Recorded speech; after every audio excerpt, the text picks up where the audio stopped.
Student লাইফে থাকা উচিত নয়। যতক্ষণ পর্যন্ত তোমরা ভুল না করেছো, যতক্ষণ পর্যন্ত তোমরা ছোট না হয়েছে, ততক্ষণ পর্যন্ত কিন্তু তোমরা শিখতে পারবে না। যার জন্য তোমাদের এই সময়টা তোমরা সার্বিকভাবে তোমাদের প্রস্তুতি তোমরা নিয়ে নিচ্ছ। আর তোমাদের যদি ভালোভাবে পড়তে চাও, যারা ভালো রেজাল্ট করছে তাদের ক্ষেত্রে বলবো, ভালো রেজাল্ট করছো মানে কি, যারা পিছনের দিকে থাকবে তাদের নয়, তাদের চেষ্টাটা আরো চালিয়ে যেতে হবে। সবাই পারবে, পুরস্কারের জন্য সবাই, একদম ফার্স্ট থেকে লাস্ট পর্যন্ত। তবে চেষ্টাটা হয়তো যারা পিছিয়ে পড়ছে, চেষ্টাটা তোমরা হয়তো সেভাবে নিচ্ছ না বলে পিছিয়ে যাচ্ছ। যারা পিছন সারির দিকে আছো, নিচের দিকে আছো, তাদের কাছে বলবো তোমরা শুধু চেষ্টাটা বাড়িয়ে দাও, ঠিক একইভাবে তোমরা আগে যেতে পারবে। আর প্রতিটা ক্লাসের ক্ষেত্রে বলবো যে তোমাদের যে টেক্সট বই পড়ছো, তোমরা টেক্সট বই পড়ছো, সেখান থেকে প্রশ্ন করছে, সেখান থেকে নাম্বার তুলছো, এই নাম্বারটা কিন্তু শেষ কথা নয়। আজকে তুমি পড়লে 200 পাতার বই পড়লে, ওখান থেকে 50 মার্কের পরীক্ষা হলো, তুমি 50-এ 50 পেলে বিশাল কিছু করেছে এরকম নয় যে আমি সব কিছু জেনে নিয়েছি আমার ক্লাসে, কারণ আমি 50-এ 50 পেয়েছি, 100-তে 100 পেয়েছি, এটা নয়। তার জন্য তোমাদের করতে হবে কি, সেই যে রেফারেন্স বই, সেই বইগুলো কিন্তু পড়তে হবে, কারণ ওই বইটার জন্য তোমার ওই নাম্বার পেলে কিন্তু আরো জ্ঞান লাভের জন্য ওটা যথেষ্ট নয়। তাহলে আরো সেই ধরনের বই পড়া দরকার।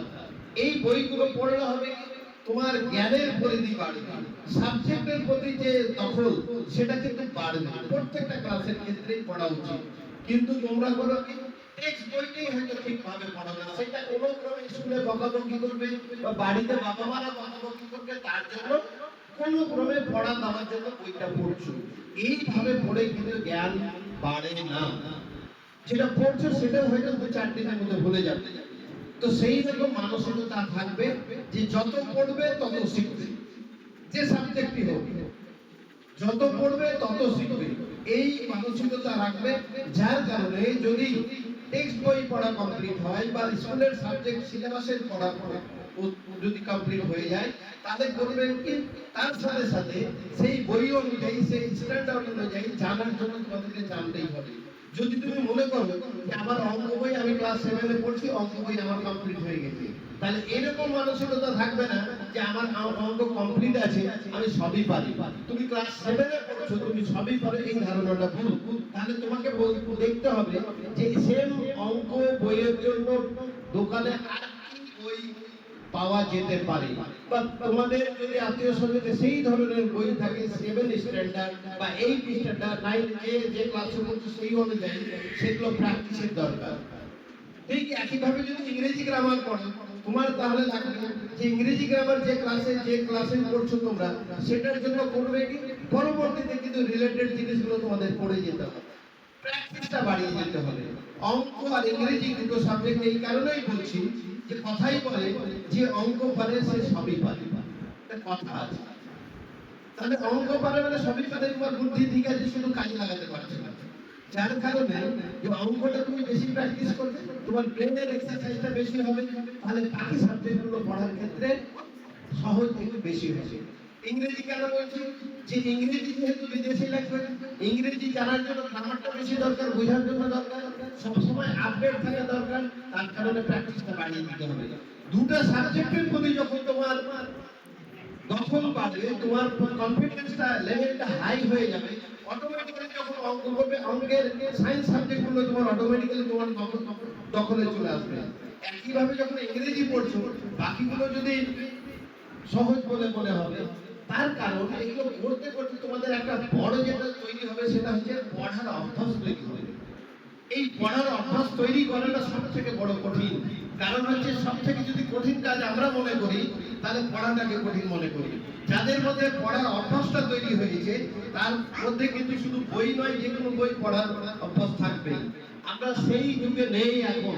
কারণ হচ্ছে যখন 10 বছর 15 বছর আগে যাবে, তখন এই যে বড় বড় মোবাইল আমাদের কাছে থাকতো না বা বাড়িতে থাকতো না, তখন কি করতো, তোমাদের সিনিয়র যারা পড়াশোনা করেছে ওরা কিন্তু বই পড়তো।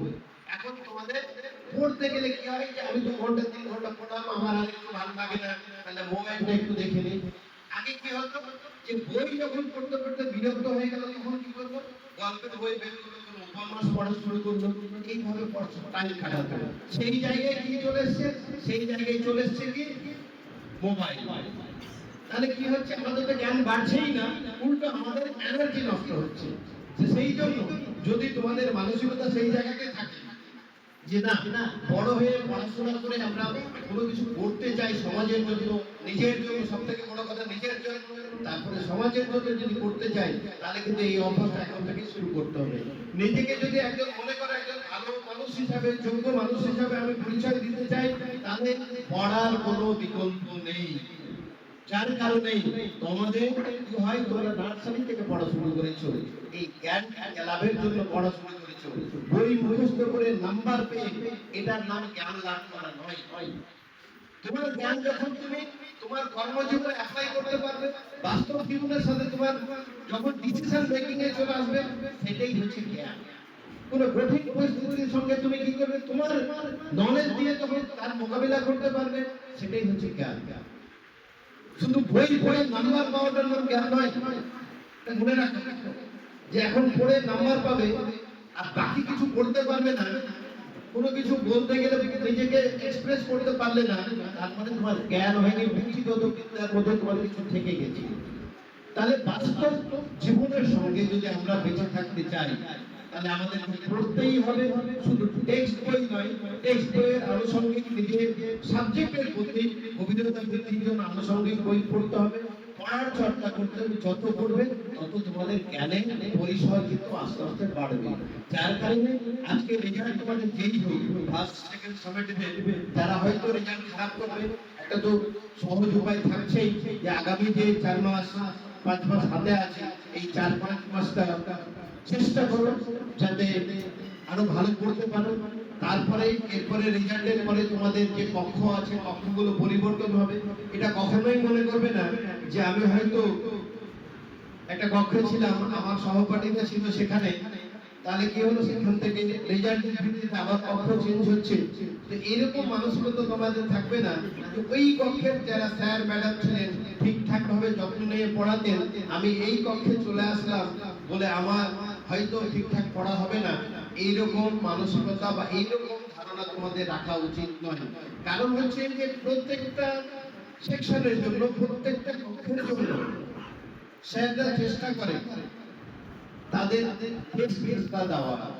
এবার মনে হয় যারা একটু পিছিয়ে যায়, পিছিয়ে পড়াটি হয়তো এক জায়গায় থাকলো, আমি খারাপ ফল করেছি, আমিও সেখানে থাকলাম, তার মানে নিজেকে মূল্যায়ন করবে যে আমার রেজাল্ট খারাপ হয়েছে বলেই আমি এখানে আসলাম।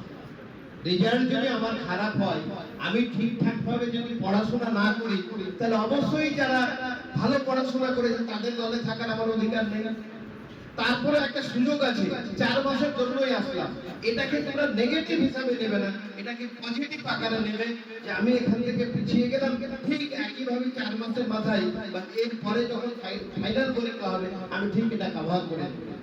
এটা তোমাদেরকে ছেদে পরিণত করো, তাহলে দেখবে ঠিক একইভাবে তোমাদের এগিয়ে যাবে তোমরা। তো যাই হোক, আশা করবো তোমাদের কাছ থেকে পড়াশোনার সাথে সাথে যেটা দরকার, প্রাইমারি লেভেলে যেটা পড়ছিলেন সেটা